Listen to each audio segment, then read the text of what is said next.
Olá, boa noite. Bem-vindos ao Girassol Jornal edição de sexta-feira, que começa hoje na Huila e com uma história de vidas que se perderam. Falamos de 2 casos de homicídio que deixaram em luto a província. Num dos casos, o autor é um jovem de 29 anos, acusado de ter morto a própria esposa. Um homem de 29 anos de idade foi detido pelo SIC na cidade de Lubango, acusado de ter morto a pancada a esposa de 26 anos.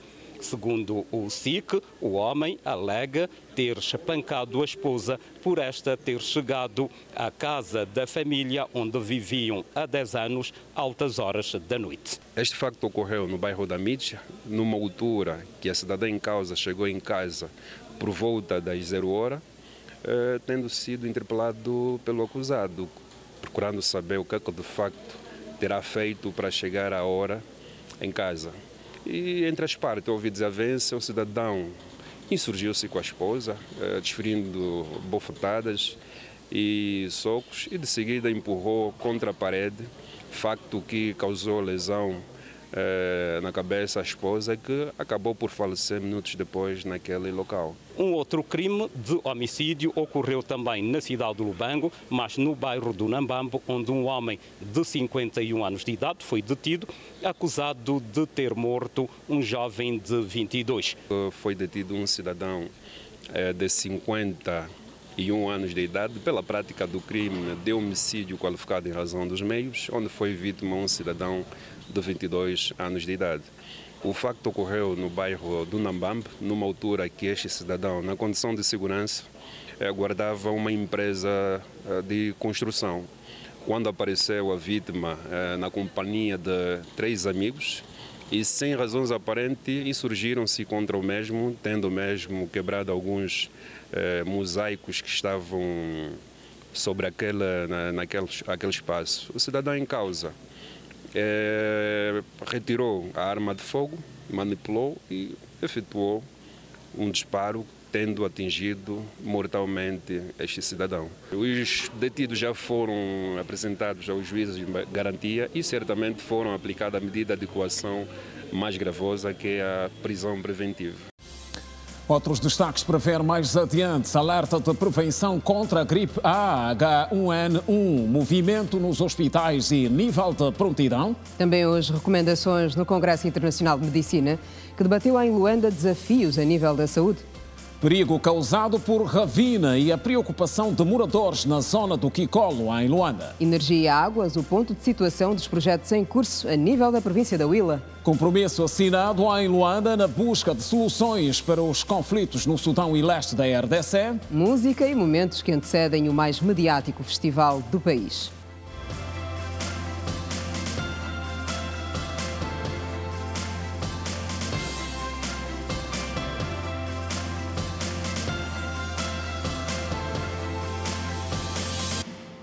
Outra vez, boa noite. Seguimos com um alerta de prevenção na sequência dos casos identificados da gripe A H1N1. Os 4 casos anunciados até o momento pelo Ministério da Saúde estão concentrados em Luanda. E até este preciso momento não há alteração do quadro. A nossa equipa passou hoje por alguns hospitais de Luanda para apurar o nível de prontidão face a esta nova realidade. A população também foi ouvida pela nossa reportagem. Mostra-se pronta em colaborar com as autoridades.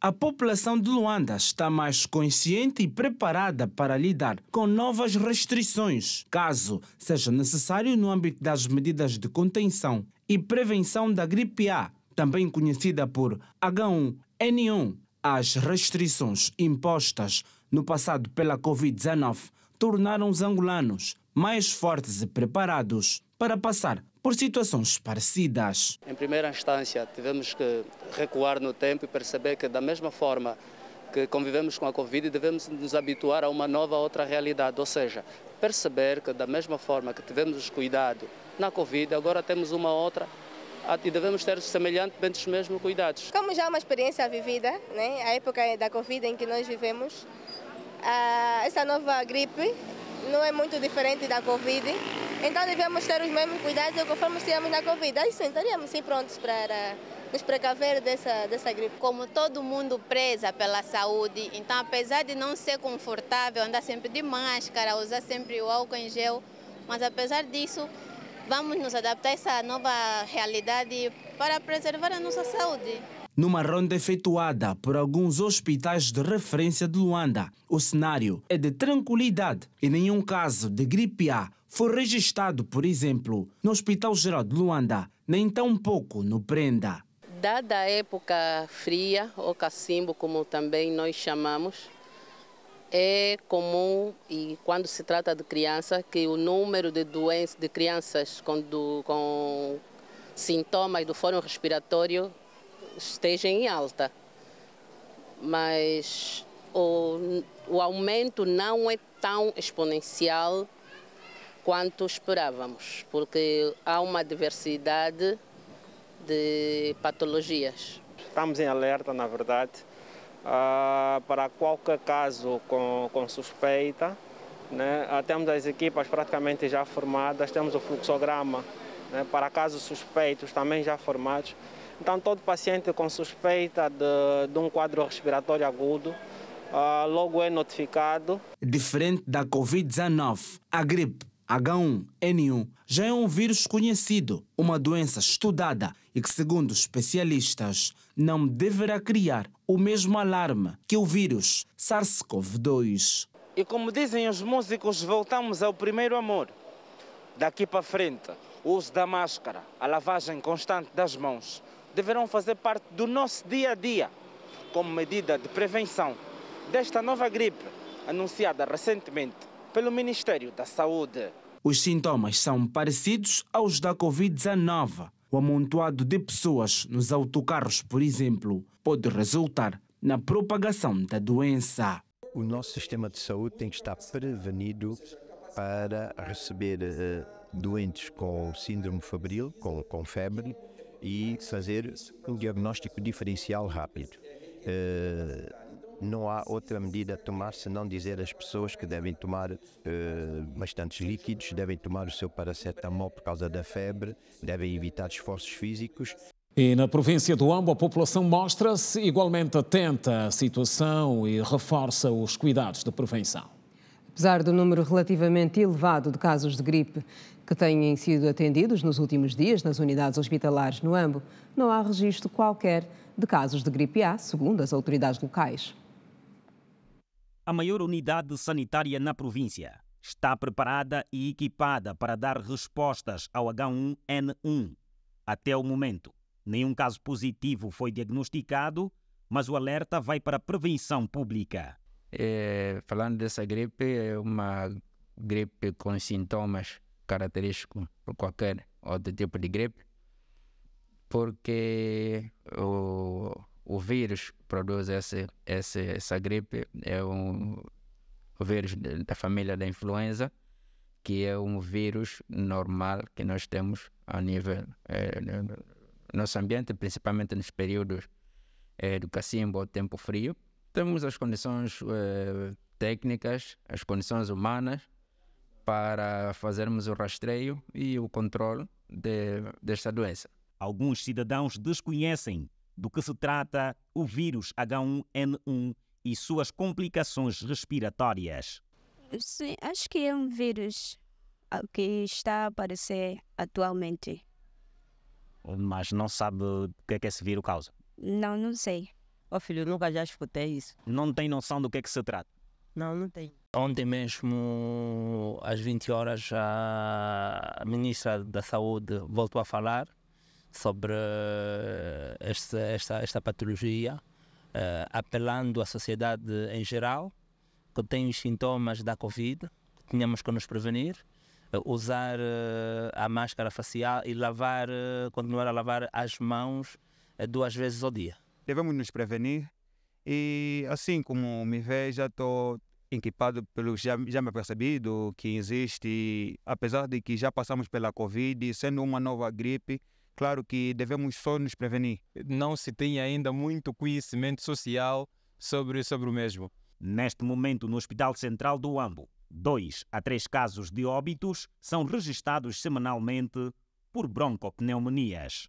temos uma média de 15 a 20 doentes que ocorrem ao banco de urgência com quadros de gripe e alguns casos de broncopneumonia, pelo menos 1 ou 2 por dia. Temos mortos por broncopneumonias e até o momento as etiologias que nós temos são bacterianas especificamente, não propriamente de uma gripe como tal. Por semana podemos ter 2 a 3 óbitos.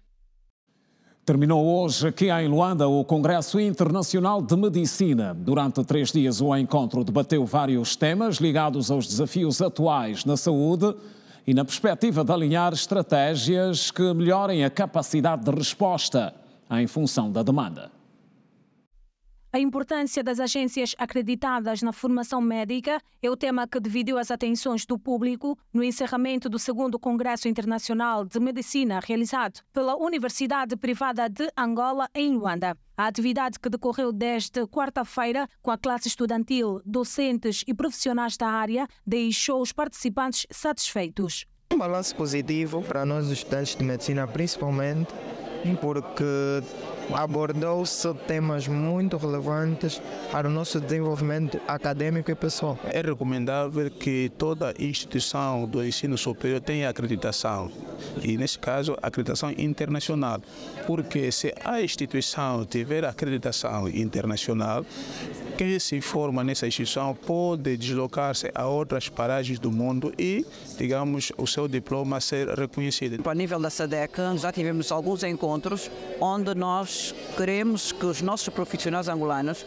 sejam creditados para que possam trabalhar quer nos países da SADEC, quer nos países da CPLP, porque estes profissionais destes países vêm a Angola e têm direito ao número de ordem, eles trabalham como médicos, eles abrem consultórios, os da CPLP também. E nós, os angolanos, não podemos fazer isso nos países da SADEC nem da CPLP. Primeiro é que é muito pertinente numa situação em que ainda estamos a analisar o impacto que a pandemia da Covid teve nos sistemas de ensino e nos sistemas de saúde a nível principalmente dos países africanos de língua oficial portuguesa. Sem dar entrevista à imprensa, o chefe do Departamento de Avaliação Externa do INARES, durante a sua intervenção, adiantou que o curso de Medicina e de outras ciências da saúde serão avaliadas de forma externa a partir do dia 28 de agosto até o 1º dia de setembro deste ano.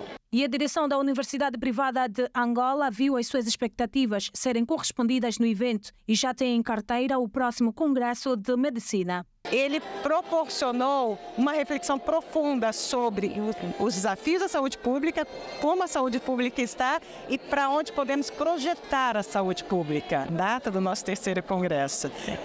O ano será em 2025.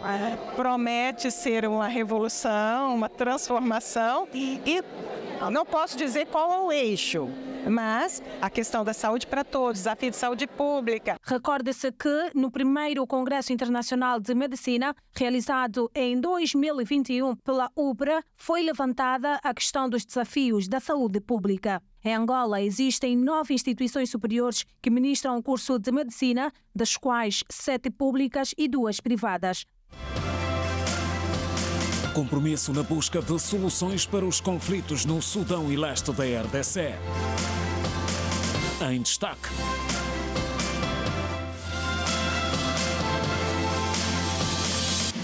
É daqui a pouco. Falamos agora de constrangimentos que estão a ser causados por uma ravina na zona do Kikolo, mais propriamente no bairro Ibangangula. Trata-se de uma ravina que já estava a ser intervencionada, mas as obras pararam há já algum tempo e, em função disto, o perigo, os munícipes mostram-se preocupados.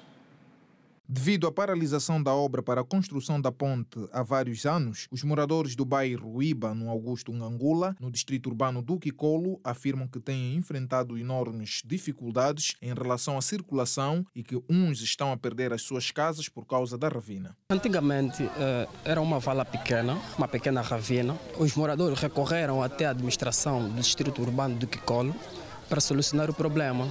Por sua vez, a administração chegou até o bairro e fez uma escavação ao lado, ampliou mais ainda a ravina que era pequena e pôs alguns entulhos, dificultando assim mais ainda a vida dos moradores aqui. Adaptamos uma ponte, né, de modo a facilitar, mas ainda assim a administração veio novamente, cavou e pôs um betão no meio do buraco, dificultando mais ainda a circulação. O que estava bom vieram estragar. Gatuno não param de nos roubar na ponte. Estrada não está boa. As crianças estão acabando de morrer, as mães velhas estão caindo. Ontem já caí aí com a beira de pão. Eu não tenho ninguém que me ajude. Quem vai me dar dinheiro do pão? Nós queremos estrada, queremos ponte. Estamos a sofrer, tem que sair de lá para vir para a moto aqui. A ravina aqui tem provocado muitos perigos para nós como moradores. E isso começou em 2006, pelo tempo que nós já estamos aqui. Começou se alastrando aos poucos e nós não temos lugar onde podemos nos dirigir. Muitos que já abandonaram o bairro. Devido à ravina, as casas estão em perigo. O lixo é demais. Não há forma de retirar o lixo aqui por causa da ravina.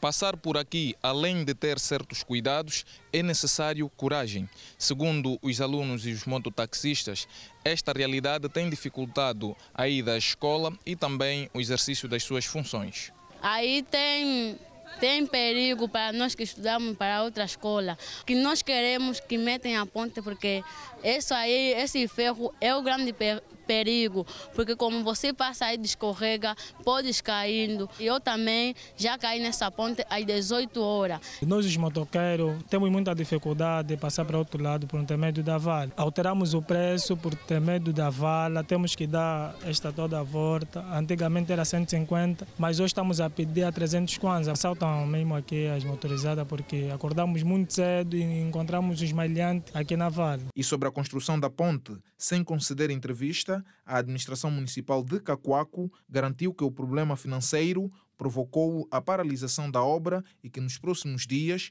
vai trazer novas informações. Nesta semana, o governador provincial de Luanda disse que as famílias em zona de risco vão ser realojadas. Essas famílias foram mapeadas e o programa de realojamento está também dependente da disponibilidade das moradias para podermos assegurar essa transferência. O bairro Ruíba Augusto Ngangula conta com mais de 7.000 habitantes. O Centro Penitenciário do Kwanza Norte, o único na província, carece de medicamentos para assistência aos reclusos. Além desta preocupação, está igualmente a superlotação. O centro acolhe, nesta altura, um número de reclusos que representa o dobro da sua capacidade. A província do Kwanza Norte precisa urgentemente de mais uma unidade penitenciária para minimizar a pressão que o seu estabelecimento penitenciário vem sofrendo. Estes reclusos, que lideram as alas masculinas e femininas, dizem que a convivência entre os detentos é saudável, apesar de algumas dificuldades enfrentadas ao longo dos dias. Nós aqui somos praticamente irmãs, tem pessoas mais adultas do que eu, nos tratamos como irmãs, mana, e nos nossos chefes também, as nossas chefes que nos controlam. Também nos tratam também como se fosse, somos reclusas, mas nos tratam como irmãs também. A cadeia não é só um sítio que mantém fechado, mas também ela tem um processo reabilitativo. E esse processo reabilitativo que a cadeia tem nos dado, estamos a acabar por ser um homem novo, um homem diferente. São mais de 400 reclusos acoplados no estabelecimento penitenciário do Kwanza Norte. Estabelecimento este que enfrenta vários desafios, principalmente na área da saúde. Ao falar sobre a situação de saúde no estabelecimento prisional, o responsável da área informou que a cadeia padece com falta de medicamentos, laboratório e ambulâncias. Na medida do possível, o governo tem estado a fazer o possível. As dificuldades como tal, estamos nessa altura a pedir o apoio do órgão central, já escrevemos também, precisamos de uma ambulância para evitar com que continuamos sempre a solicitar o INEMA e outros serviços subsequentes. O diretor-geral do estabelecimento penitenciário do Kwanza Norte reafirmou que as condições ainda não são das melhores, mas as instâncias superiores já estão cientes da situação. Nós não estamos alheios às próprias dificuldades que existem no geral. Os problemas são conjunturais Então, na medida do possível, quer o Ministério do Interior, quer a delegação provincial do MININT aqui no Kwanza Norte, quer a Direção-Geral dos Serviços Prisionais, tudo tem feito para melhorar as condições de trabalho do efetivo. Luís Quifas confirmou que o estabelecimento prisional convive com excesso de prisão preventiva e também com excesso de lotação entre os detentos. Esse é um problema que temos aqui no nosso estabelecimento, o excesso de lotação, mas também já alguns indicativos, alguns indicadores que facilmente vamos sair desta situação. Por causa das dificuldades enfrentadas aqui, o Núcleo de Amizade e Benefícios do Saber doou bens de primeira necessidade. O objetivo era confraternizar e, por outro lado, levarmos aqui uma ajuda do ponto de vista psicológico, porque quem está em conflito com a lei, está fora da família, precisa do nosso apoio. A prisão foi erguida na década de 60 para internar 220 reclusos, mas por falta de espaço, hoje possui 460 detidos acima da capacidade instalada, dos quais 381 são condenados, sendo 11 do sexo feminino. Energia elétrica em destaque no próximo bloco, com novos dados que chegam da província da Huila. E ainda hoje a busca de soluções para a paz no Sudão e leste da RDC. Trazemos o essencial também que marcou a reunião de ministros da Defesa da região dos Grandes Lagos aqui em Luanda. Estamos a informar, fique ligado, não saia daí, voltamos a seguir. Até já.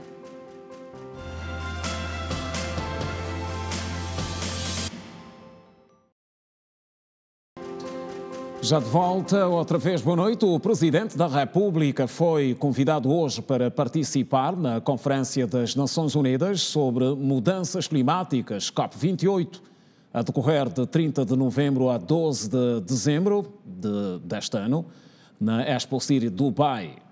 Um convite que foi feito pelo Presidente dos Emirados Árabes Unidos durante uma reunião operativa que visou transmitir aos diplomatas acreditados no país o processo organizativo do evento, que vai reunir 140 líderes mundiais.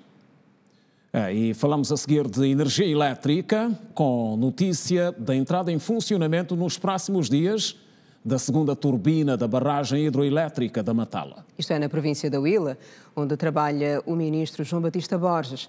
A garantia é que a turbina comece a gerar energia a partir de agosto.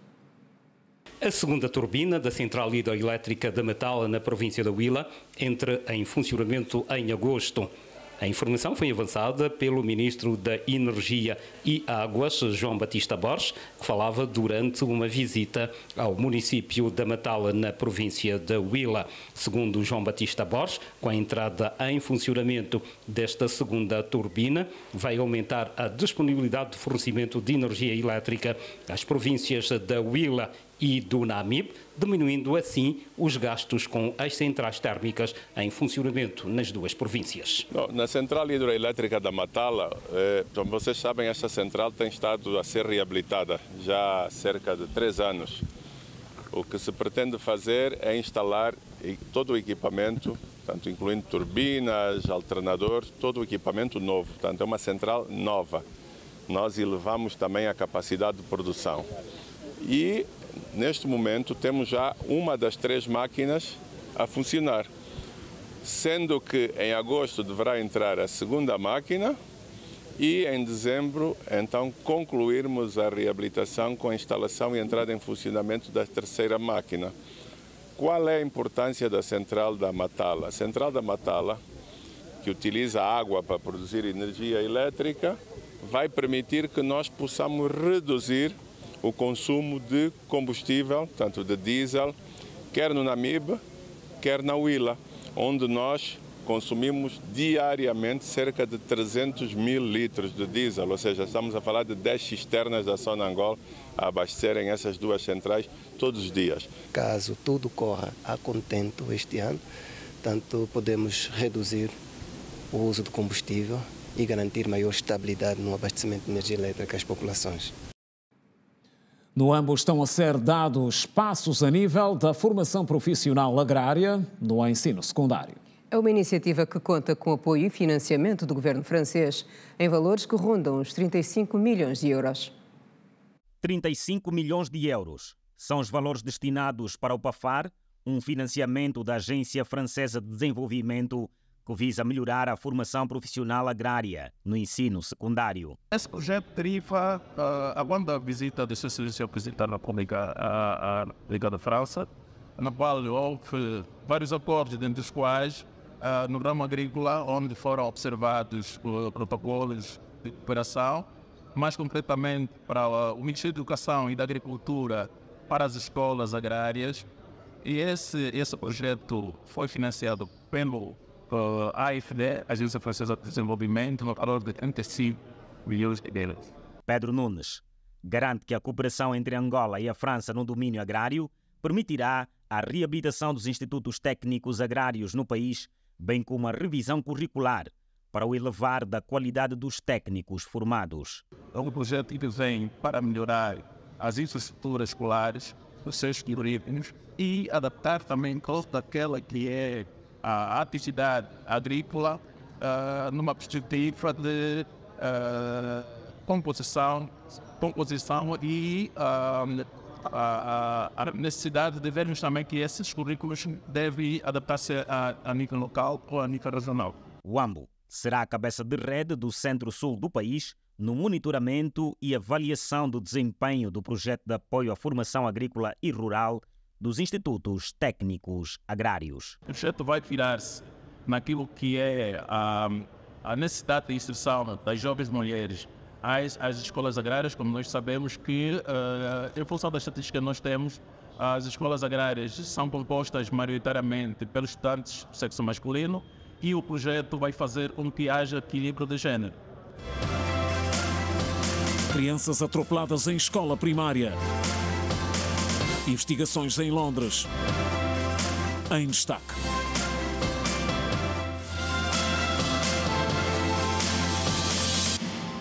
Organização Médicos Sem Fronteiras pede retoma da distribuição de alimentos na Etiópia. A Janete Meio-Dia está pronta para o compacto de atualidade internacional com estes e outros assuntos. Acompanha o desenvolvimento a seguir. Janete, boa noite.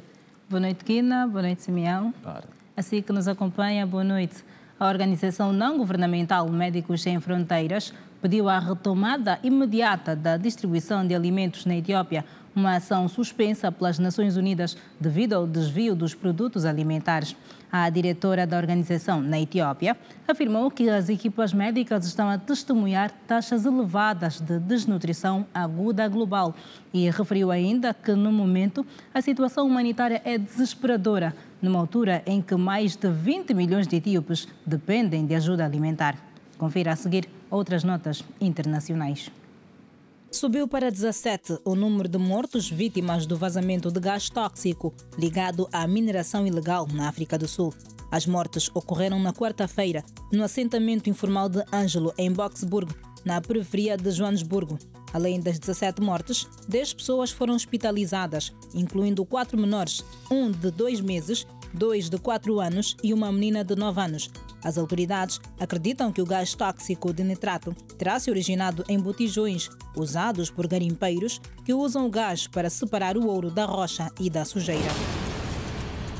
No Senegal, o líder da oposição, Ousmane Sonko, prometeu tornar um caos indescritível as eleições senegalesas de 2024, caso seja impedido de concorrer à presidência do país. Sonko disse que não haverá eleições no Senegal, caso Macky Sall tente impedir a sua candidatura através de truques. Sonko foi condenado a 2 anos de prisão num caso de moralidade, pacto que o torna inelegível. Na Itália, 6 pessoas morreram e mais de 80 ficaram feridas em consequência de um incêndio numa casa de repouso em Milão, segundo as autoridades do país. O porta-voz do Serviço Nacional de Bombeiros afirmou que 3 pessoas estão hospitalizadas em estado grave, 15 com ferimentos graves, mas sem risco de vida, e cerca de 50 com ferimentos leves. A entidade afirmou igualmente que as causas do incêndio estão a ser investigadas. De acordo com Reuters, as agências de notícias italianas informaram que 81 pessoas foram hospitalizadas. O presidente turco Recep Tayyip Erdogan anunciou hoje que o seu país tomará a melhor decisão em relação à adesão da Suécia à Organização do Tratado do Atlântico Norte. Erdogan assegurou que o assunto será discutido com os aliados durante a cimeira que acontece na terça-feira em Vilnius, capital da Lituânia, e garantiu que será tomada a melhor decisão, seja qual for. Já o secretário-geral da organização, Jens Stoltenberg, afirmou que há lacunas que devem ser preenchidas para que a Turquia avance com a adesão da Suécia à OTAN. O desmatamento da parte brasileira da Amazônia reduziu em 33% em 6 meses, segundo dados oficiais. No primeiro trimestre deste ano, cerca de 1.000 km² de floresta tropical foram desmatados. Essa é a menor taxa desde 2019. O atual governo brasileiro, liderado por Lula da Silva, prometeu acabar com o desmatamento até 2030, com a aplicação de regras ambientais mais rígidas. Por hoje é tudo. Boa noite aos dois. Boa continuação. Boa noite, Janete. Contamos contigo amanhã. Até amanhã, Janete. A polícia de Londres, no Reino Unido, começou a ouvir hoje a condutora que atropelou várias pessoas. Aconteceu nesta quinta-feira, numa escola primária. As vítimas são crianças e entre elas está um bebê. Em consequência do acidente que aconteceu nesta quinta-feira, uma menina de 8 anos morreu no local, sendo que outras crianças ficaram gravemente feridas e continuam hospitalizadas. O acidente fez um total de 16 feridos, muitos deles a lutar pela vida. A comandante da polícia local do distrito de Merton, Claire Kelland, num comunicado, adiantou que os agentes vão continuar no local a investigar as circunstâncias do acidente e disse que a condutora foi detida no local e é suspeita de condução perigosa.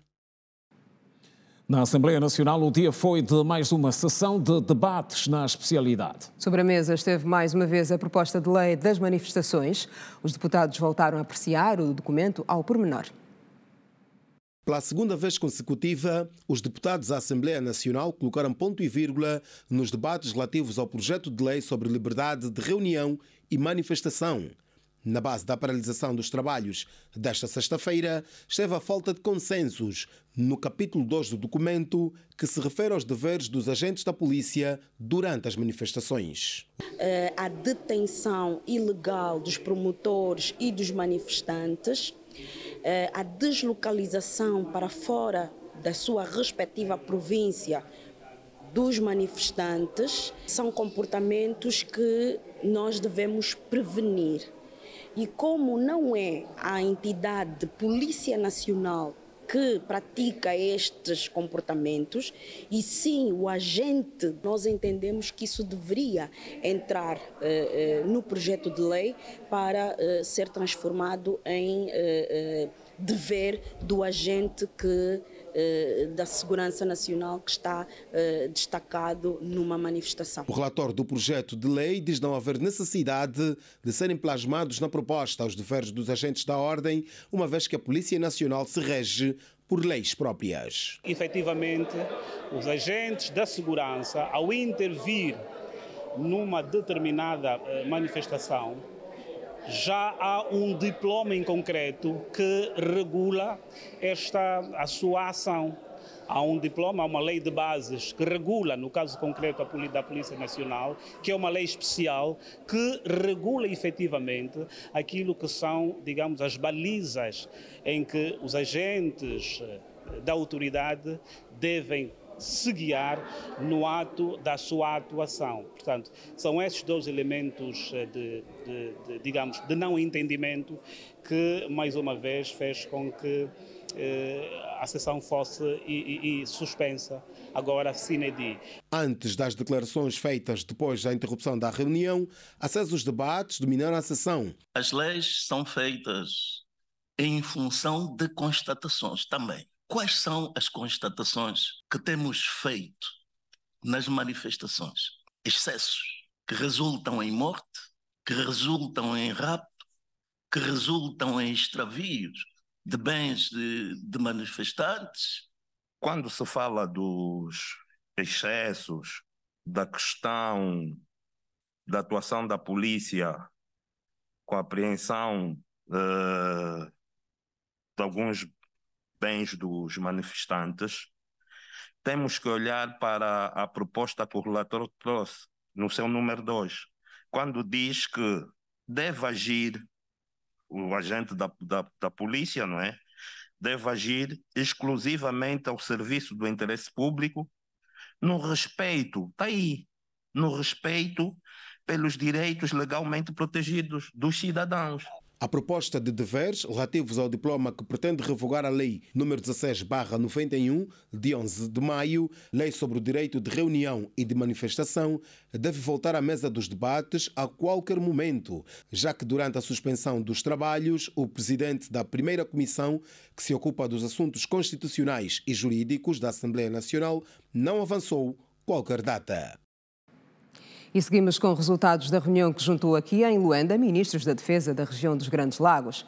O encontro foi dominado pela análise de estratégias que visam a busca de soluções para os conflitos no Sudão e no leste da República Democrática de Congo. Nos últimos 21 anos, Angola tem se apresentado como um exemplo de paz, reconciliação nacional e estabilidade política. A experiência da nação angolana na resolução de conflitos pode continuar a ser partilhada com outros países, como são os casos do Sudão, da República Democrática do Congo e do Ruanda. A pensar nos caminhos para a pacificação da região dos Grandes Lagos, Luanda acolheu nesta sexta-feira a reunião do Comitê dos Ministros da Defesa da CIRGIL, uma ocasião aproveitada para o ministro João Ernesto dos Santos Liberdade reafirmar o compromisso de Angola com a paz. A nível regional e internacional, a República de Angola continua a preservar o seu compromisso com a paz e a estabilidade na região, sobretudo na República Democrática do Congo, onde tem dado o seu contributo através do mecanismo regional para pôr fim à instabilidade que ameaça a região dos Grandes Lagos, CIRGL, onde se mantém na coordenação do seu secretariado executivo e nos comandos do mecanismo conjunto de verificação alargado e do mecanismo ad hoc, órgãos que visam monitorar o cumprimento dos acordos de paz assinados entre o governo da República Democrática do Congo e o M23, bem como a normalização das relações políticas e diplomáticas entre a República Democrática do Congo e a República do Ruanda. A RDC, o Ruanda e o Sudão lideram a lista de preocupações quanto aos desafios para o fim dos conflitos nesta região de África. Naturalmente, o leste da República Democrática do Congo, a República Centro-Africana, a República do Sudão e a República do Sudão do Sul. É possível, por exemplo, para você dizer ao M23 para cessar fogo e desarmar, eles vão ter que contrapor com exigências, como, por exemplo, o asseguramento das suas próprias famílias e o asseguramento que, se desarmarem, ninguém os vai atacar. Ora, isso envolve interação entre as partes e o mediador. E, felizmente, posso dizer que temos estado a registrar alguns progressos nesse sentido. As coisas já não são tão difíceis como estavam antes. Por outro lado, o diplomata angolano João Samuel Carrolo, secretário executivo da CIRGIL, referiu que tem desenvolvido um trabalho com foco na busca de ajuda humanitária para as regiões mais conflituosas do continente. Novos desenvolvimentos no caso da distribuição de cartões de subvenção à gasolina. Em Luanda, o processo continua a ser marcado por algumas reclamações que chegam da classe dos taxistas. Uma delegação do governo provincial trabalhou hoje no município de Belas para constatar eventuais irregularidades. Dentro dos próximos dias, as autoridades do Estado vão intensificar a fiscalização aos preços praticados pelos mototaxistas. Em algumas paragens de referência em Luanda, os mototaxistas alegam aumentar os preços por causa da subida do litro da gasolina. Para o meu depósito está praticamente cheio, eu tenho que gastar 1.500 kwanza. E logo, praticamente, quando nós levamos esse preço aos nossos clientes, e o nosso cliente praticamente se leva como se fosse nós tivéssemos a burlar. De facto, há até aqueles que mesmo tendo se beneficiado do cartão, também às vezes tentam fazer o mesmo exercício de aumentar o preço. A fiscalização vai chegar. E quando a fiscalização chegar, aqueles que estão a incorrer em más práticas, claro, poderão ser punidos. A falta de iluminação em algumas motos, a pressa em fechar cedo a conta do patrão e a irresponsabilidade de muitos está na base da ocorrência de alguns acidentes. Nós aqui temos mais acidentes quando temos óbito. A maioria dos motoqueiros, quando vão no óbito, as brincadeiras são aqueles, fazem e desfazem e depois resulta sempre os acidentes. Muitos de nós estão sem iluminação e há acidente porque há muitos de nós também fazem vaidade do acrílico para o asfalto. Os níveis altos de acidentes envolvendo mototaxista a nível da cidade de Luanda têm estado a preocupar a Direção de Trânsito e Segurança Rodoviária, que fala em aumento significativo de acidentes que terminam em mortes nas estradas do país. Os motociclos já começam a participar muito de forma ativa para a ocorrência de acidentes de viação. Daí que as colisões entre automóveis e motociclos tivemos um total de 746 acidentes de viação. Para desencorajar o aumento do preço praticado, sobretudo pelos motoboys, as administrações distritais e municipais continuam a fazer a entrega dos cartões de subvenção da gasolina. Só em Luanda, perto de 11 mil já foram emitidos. Nós conseguimos já licenciar mais de 65 mil operadores de táxis, mototáxis e embarcações em todo o país. Ao nível da província de Luanda, nós temos emitido já disponíveis para os operadores mais de 10.900 cartões de combustível. Os dados avançados hoje pela Secretária de Estado da Administração do Território foram feitos na sequência das ações de acompanhamento do processo de entrega dos cartões de subvenção dos combustíveis. E se pretende sair no fim de semana, esta não é a única proposta, com certeza. Junta-se a nós agora Lu Matamba, com mais motivos no placar na rede. Lu, boa noite. Quais são as propostas que nos trazes para este final de semana? Boa noite, Quina. Boa noite, Simeão. Temos outras para poder mostrar. Boa noite a si que está ligado ao Girassol Jornal. Neste final de semana temos Muzongue da Tradição no Centro Cultural Recreativo do Quilamba com os jovens do Prenda, das 11 às 17 horas. Uma forma de valorizar a cultura angolana. Acontece também amanhã a Feira do Livro e da Cultura no Largo 17 de Setembro, na Marginal de Luanda, a partir das 8 horas. Para quem gosta muito de magia, poderá acompanhar o evento Saxo Magic no Lispot amanhã, a partir das 18 horas. Cuidado para não sumir. As crianças estão de férias e o Memorial do Dr. António Agostinho Neto promove o Laboratório de Artes, oficina de teatro, música, artes plásticas e cênica. Então, papais, bela proposta para poderem proporcionar às crianças a ocupação divertida e pedagógica. Aos pequenos, de lembrar que esta atividade vai até o mês de agosto. E para quem não quer sair de casa por causa do frio, a sugestão é continuar com a Rede Girassol, porque amanhã às 22h15 teremos a exibição do filme Nem Respiras. Minutos aqui na TV Girassol. E no domingo, claramente poderão acompanhar as novidades do programa Tudo Passa Aqui. Até o próximo cartaz na rede e até lá, mais Girassol, mais cultura e bom final de semana à dupla.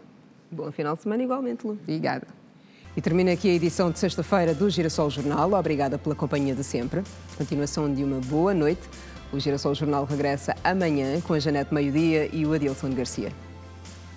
Boa noite, estamos juntos.